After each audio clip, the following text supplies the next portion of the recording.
Hello and welcome to Antinatalism this week. Just a heads up before we start, there is going to be a discussion about Julio Cabrera's criticism of David Benatar on a Discord channel.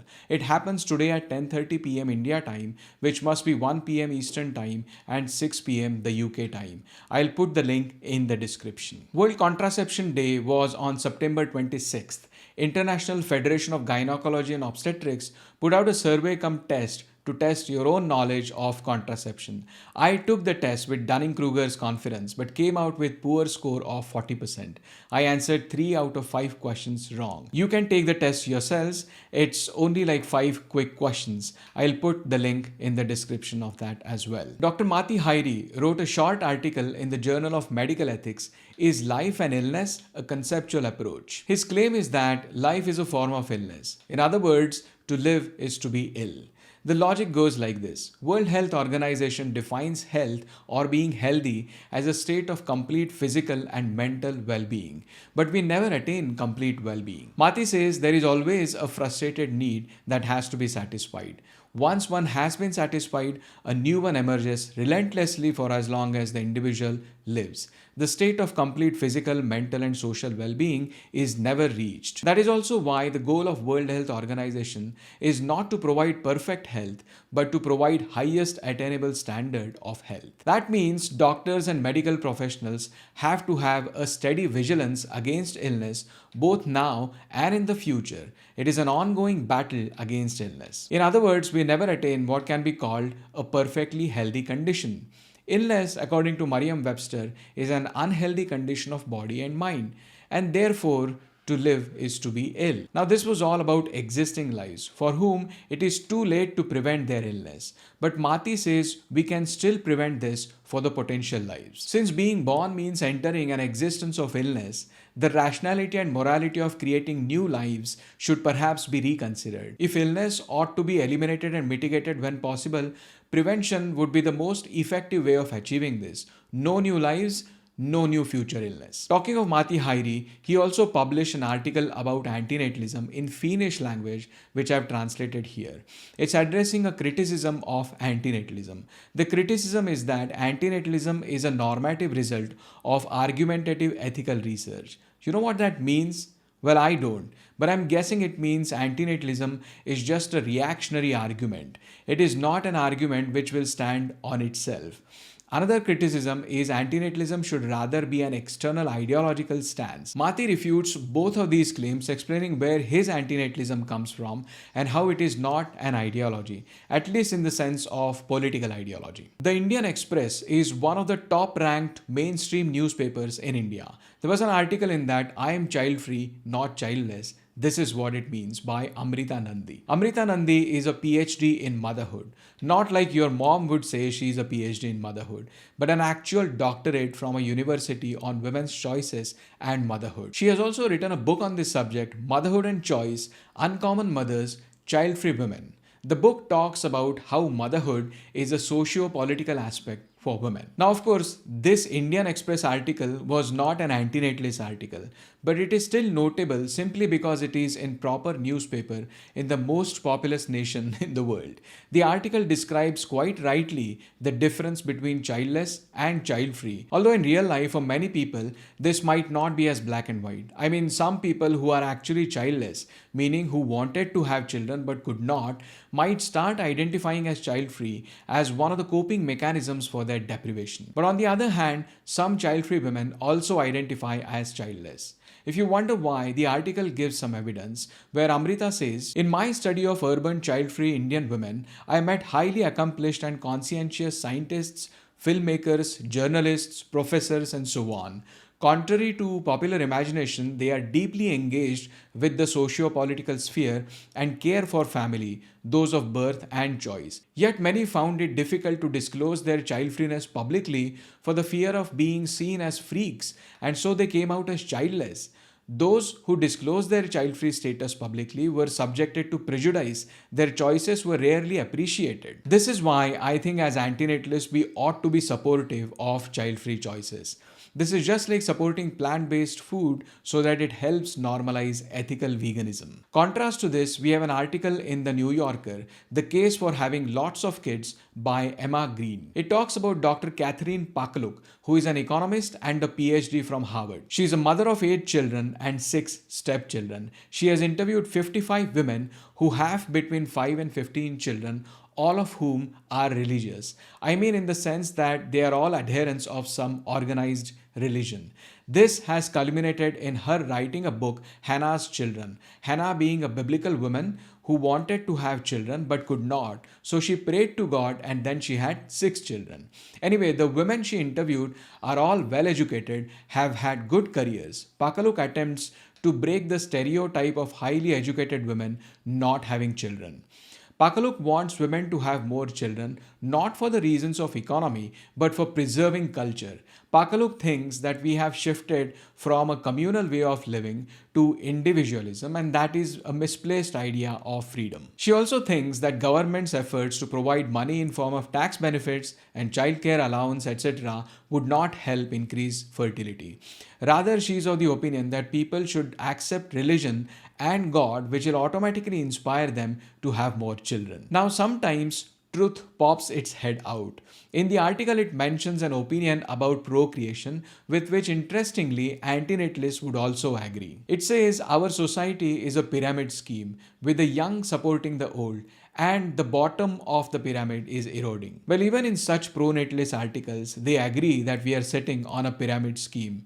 And so the question is, how can we justify bringing someone into this just for the scheme to go on? Anyway, we see the contrast here. On the one hand, we have child-free women who are too afraid to come out and so identify as childless. And on the other hand, we have learned scholars like Pakaluk who want to push women into more traditional roles, enforcing motherhood, at least figuratively, onto them. Karl Ettlinger was a Jewish German writer and a journalist. He wrote around 40 books and 1700 articles. He was also a German patriot who fought for his country in World War I, but after that, as the Nazi party rose to power, he suffered from its influence. Eventually, in 1933, he was banned from writing and he died in 1939. Fortunately, well before that, in 1930, he wrote a novel which seemed to have some antinatalistic theme, although some might not necessarily agree with it. Now, this was in 1930, so of course this is not a news. The news is Simon Levin, seen here doing antinatalist outreach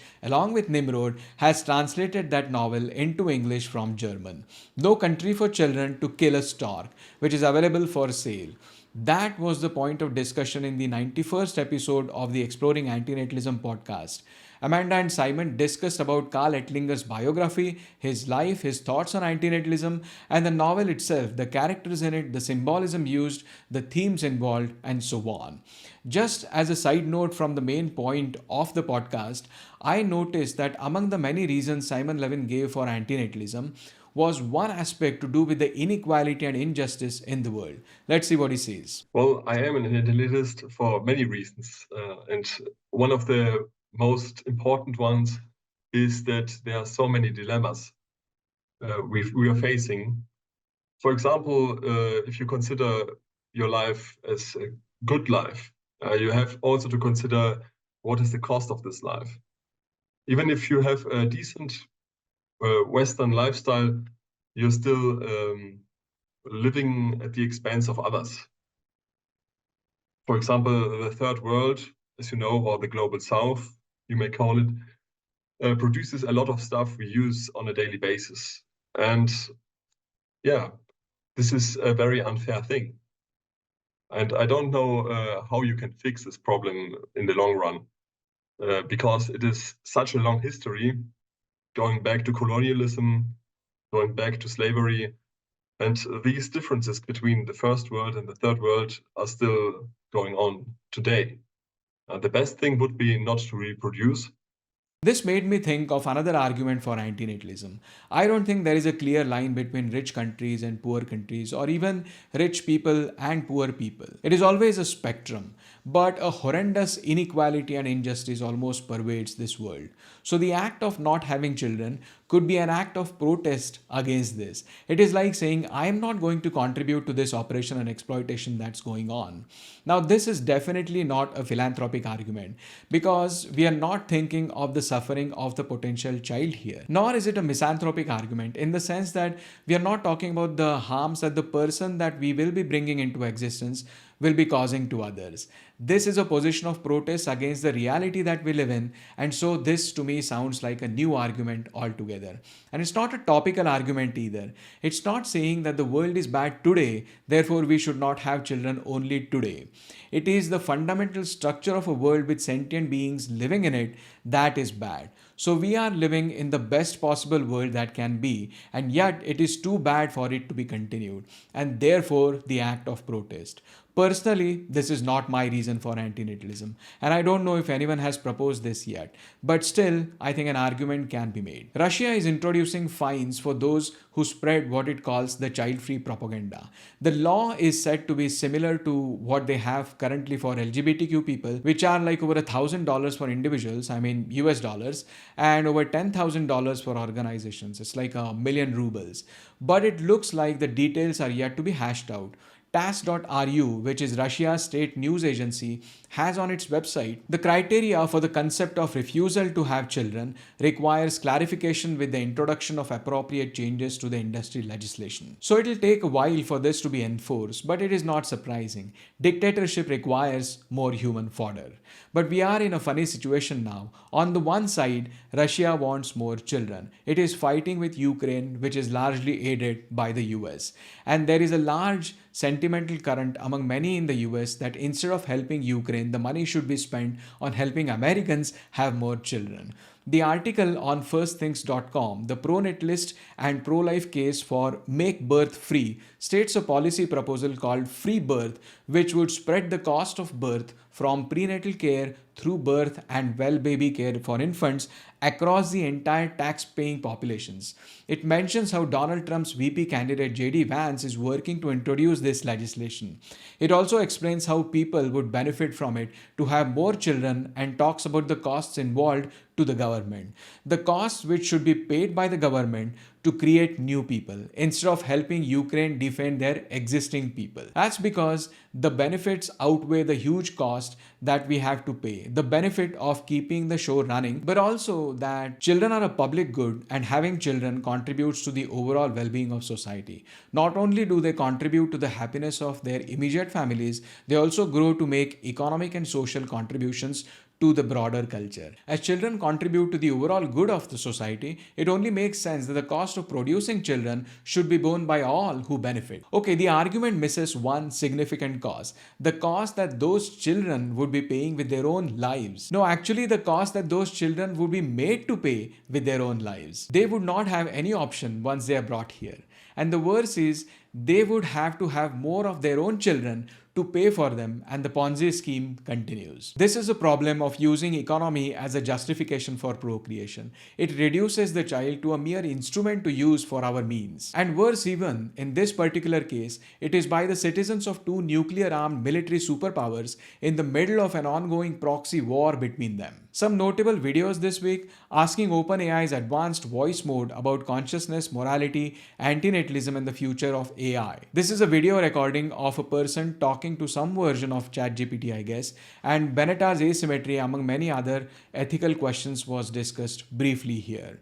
Lawrence did two videos this week. One was responding to Jordan Peterson's chat with Bill Maher on Bill's Club Random podcast. Another one responding to Parkrose Permaculture, who calls David Benatar a white South African colonizer.